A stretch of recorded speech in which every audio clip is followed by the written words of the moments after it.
This emotional countdown, our Bondi vets reveal their top 5 hardest goodbyes. Each moment left you in tears. I can't lose it now. Let us know in the comments, starting with number 5.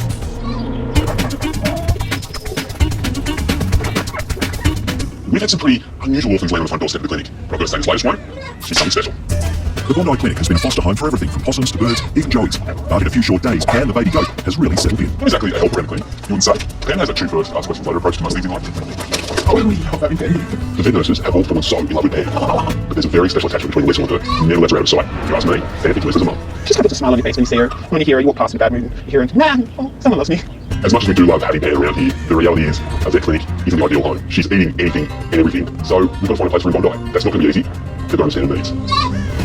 Is that the beach? Is that the beach? Come on, where are you?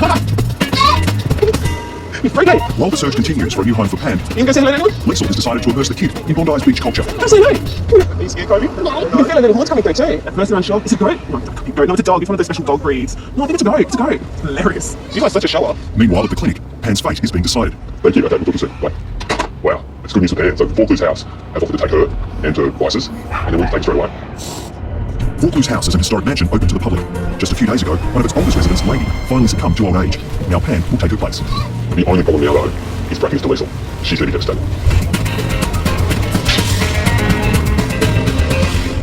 You have to be out there for your life.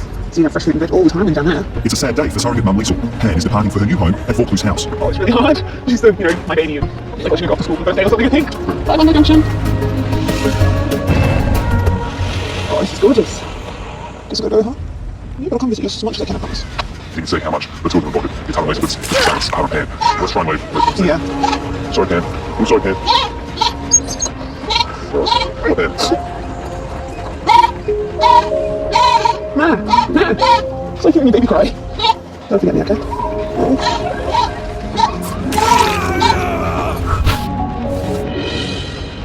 Hello, how are you? Under the cake? At the Bondi Vet Hospital, right on the run is more than 15-year-old Max because he stopped eating. You're an old boy, aren't you, buddy? So you haven't eaten for 2 days? Yeah, 2.5. It's okay, Max. You right, buddy? Not really well. Come on, Maxie. Let's go in. Let's take Maxie in. I got him when he was 6 weeks old.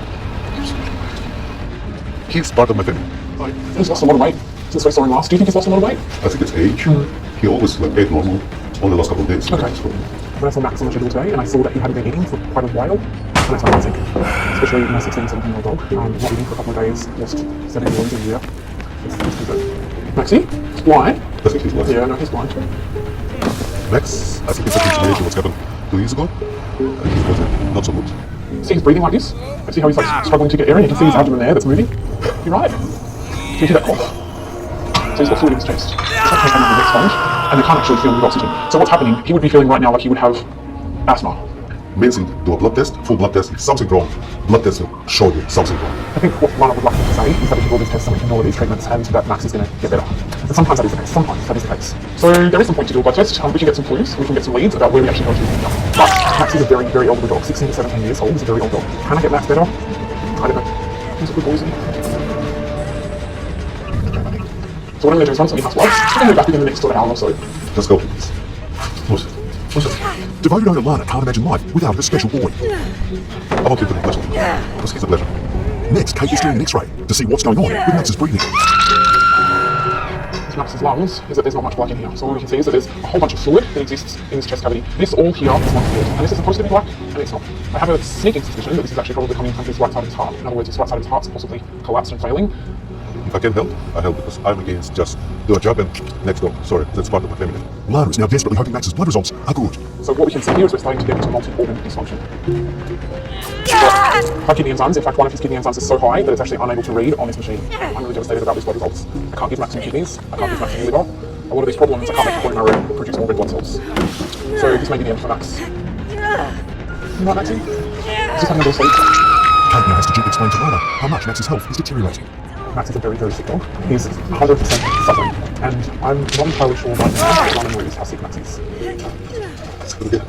I'm really sorry. He's not going to come back from this. He's going to make a big tonight. But he's just deteriorated today to the point where he will not to sleep. One of the very difficult things about being a vet is to bring up the idea of potentially putting the dog to sleep. It's a really difficult conversation to have to have. And honestly, I feel as though that the duty that I have is to relieve suffering. And I try and see this in the most positive light as I possibly can see this, is to relieve suffering. And I hope I can do that job well. Max. Later that day, Max's brave battle ended peacefully with Lana by his side.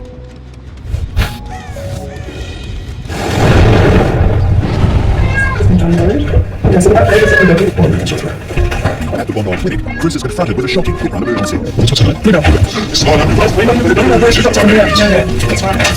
Bluebell is just 2 years old and a regular patient at the clinic. What happened here? Well, just basically someone knocked on the door and said that they found her on the road. I know who she was, and yeah, she's my neighbour's cat. There's some cuts inside her mouth, obviously some pretty deep bruising around it, so her gums there. We found the last cat that they had, and they've been killed on the road. So, yeah, I don't know why Dad's on our house. Okay, just get a little worried when you see anything like that. Every tension I've actually got some sort of drawn to her chest as well, that makes when she's like, breathe. What I'm trying to do is just try to stabilise her and just let that panting. So she can just get more oxygen around her body and then we buy herself so much more time. And now has to break the terrible news to Bluebell's family. So she's been huge, like, no, she's not dead. Okay. Intuition level. So it's just her right now. Might miss that thing. Chris urgently needs to stabilise Bluebell, but his major concern is the lack of movement in the cat's back legs. His back legs just don't have a lot of muscle tone to them. She doesn't seem to have too much awareness of where those back legs are or what they're doing. Was she meowing a lot? Did you see her in pain? No, she's absolutely fine. In fact, she's not showing a lot of pain. It worries me more than she was squealing out right now. Potentially she might not have those natural stage if that's the case, then you worry that the spinal cord has damage. She's that tail. No, she hasn't. The tail's controlled by all the nerves that are running to and from the spinal cord. So the movement of the tail is a big indication of how that spinal cord is functioning. And at the moment, that tail hasn't moved an inch. Bluebell is no stranger to the Bondi staff. 2 years ago, she was one of 4 stray kittens dumped on the clinic doorstep. After the kittens, you know, after medicine, she's coming every time she's coming to board. It's one of those things, he knows so much about patient doing the Bluebell is. Yeah, it's worrying. Bluebell's distraught home owner has just arrived with her children Rory and Amelia. Anyway, just like, she's been obviously in her car. She's stable, she's breathing very comfortably at the moment. All we're doing is just checking X-rays. I just want to make sure that everything in terms of her is fine. The pelvis, everything that's important in that respect, just want to make sure that that's okay. Do you comfort her? Yeah, no, she's looking out the way. That's when he goes to front. These X-rays, you know, does a lot. The spine's what's all about at the moment. Really thinks affected all, but the spine, it's going to be tough. Tell her this.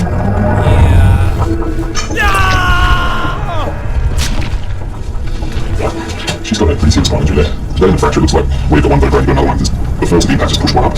At the Bondi Clinic, X-rays have confirmed Chris's worst fears about his victim, Bluebell. That's the now of the spinal cord sitting inside. Now I can't see how I can go there and then bend and can't hear that spinal cord doesn't bend. So how he's actually going there and into there, I don't know. As long as Bluebell comes in and you find to keep her alive, you have a little win in terms of stabilising her, and then you get X-ray and it just like big punch in the chest, and it just sucks the air out of you because you know what it needs. Bluebell's family are waiting for Chris to tell them the result of the X-rays. She's a very loving, gentle cat. She's chased every day by our dogs, got too many showers, and she just doesn't mind. She lies on the kids' beds and they, jump on top of her, and she just doesn't mind. She's beautiful. So drops Ashley's way to organise it. I'll brush up her previously. Chris is now calling surgeon Dr. Andrew Marchewski for advice. I've got a cat rear-ended by car, and at L3, L4 there's a disarticulation, so there's a step. When you get your phone, complain about it. She doesn't look happy. But you're not the one doing going, now they hurt when you get your phone. No. That's very bad time. Yeah. Now, if you've got maybe main infection, then your chance of recovery for 30 years, less than 5%. Okay. It's not good news. That's it, sir. Sorry that took so long. I just took quite a few X-rays to know for sure that what was happening and stuff. They're looking at about a 5% chance with surgery of getting it right. Okay. So it's not the news anymore. No, it's not. Of course, I'd like to correct it for her guys, so I don't want her to be in any huge distress. Can we go and see her? Yeah, absolutely.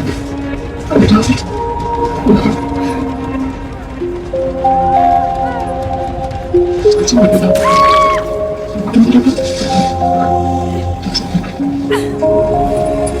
I think I did too much. This is such a heartbreaking decision for Granddad after mine. He eats all that little Bluebell's quality of life, and they love his cat so much, yet if she can't walk around by herself, let alone do cat things like getting herself clean up in the toilet even, it's her life. And so I totally understand the decision. When I come home, okay. I don't think she's coming home, though. They understand and try to look out, but it's just this innocence there and that everything work out right. In this situation, it doesn't.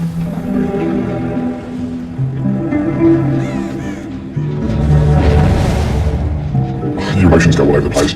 It's not only the family, it's the staff around here, everybody that's cared for this cat, they know her so well.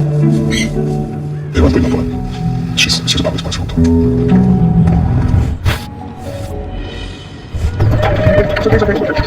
She's in a bad way. She's really serious head trauma. A hit-run victim has just arrived at the clinic. Her circulation is deteriorating, so we're just going to stabilise that, get a better we can.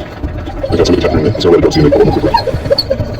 Come on. Okay, so you're saying on the road? Yes, the others were standing there. Dawn Hardy and her daughter Fiona rescued the road accident victim. Someone actually ran over its whole head and then just kept driving. He just left it there. And he said, it doesn't matter, it's just going to die. You can't say that. Now, has he got worse since you've been with him? No, just wants to go with me. Just wants to bite you. So thank you guys. You don't like him being you, so thank you. You might save his life. It's just incredible that someone could run over a little dog like this and not even stop. Chris administers morphine to control the pain and large doses of cortisone to limit the swelling on the brain. Just got the stress is coming out of the road. We're trying to do this we can for him. there is an area that should be washed. He's had an enormous amount of trauma to his scalp, and it's amazing he's actually alive. He's a walking miracle. We're rolling him around. Like I said, he's right with the outside, and it looks like most impacts on his skull there, but the rules managed to find out what to do. With the dog's life hanging in the balance, Chris hasn't had a chance to check the sex. Turns out it's a little girl. So it's stiffness and rigidity. It's really up on my ear, so that could be cell trauma, could be high-level spinal injuries up here. It might just be a shock, and this is a result of that trauma, which would be great. Can we see that scan on you now? Neil scans for a microchip, which contains details for the terrier's owner. At last, some good news. Well, the dog's registered, but I'm not able to contact the owners yet, so we'll just have to wait to see what happens. She has stabilised, but really, the next few hours are critical. Okay, mate. Don't just keep on going. Look here, see if there's a response to the light here. There's a slight response there, a huge one though. Okay, there's a response there, I guess it's positive. There's a lot more negatives than there are positives right now. How you going? Same as that. How you going, Chris? Oh, yeah, Steve Duggan has finally been found. It's available for the time you have one there. I'll do a control level. I'll check it for you. She had a massive impact on that car, and the fact she's even here is a minor miracle in itself, but she's still here. Hello, Jackie. Thank you. The way she responded to Steve's smell, I thought was just amazing. She was using every last bit of energy to get up and see him and just be close to him. And then Steve tells me she's just 14 months old. Jackie's his best buddy.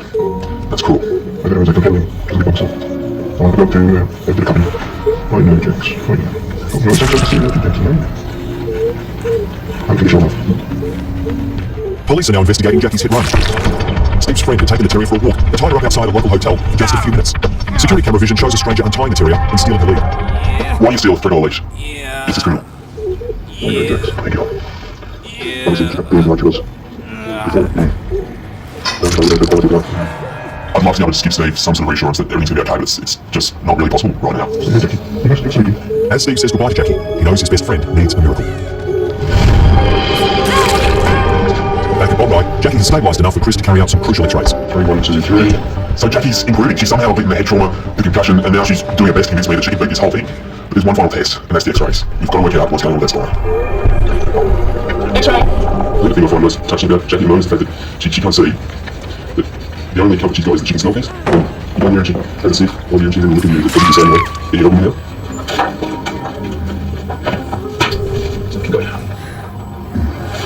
That's a really serious spinal fracture. So she's a set spinal cord. So she's making a recovery. Exactly. And she's tough, she's not that tough. She's what's out as well. Yeah, It's very it's- safe.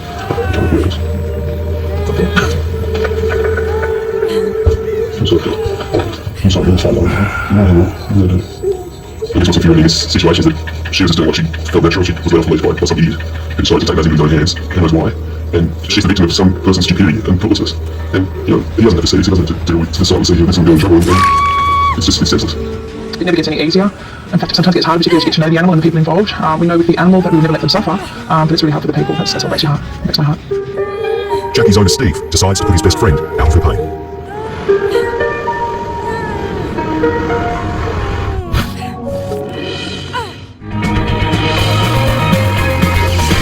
As the ritual takes place, the console room is open. Hi, wow, look at you today. We're welcome to it. Yeah, everything's today. One of Scott's most colourful characters has booked in her 13-year-old Chihuahua puppy for his regular checkup. Oh, lovely. Oh, thank you. Head nurse Gemma is impressed with Victoria's fashion statement. And the tail. Yeah, goodness. Hi, how are you?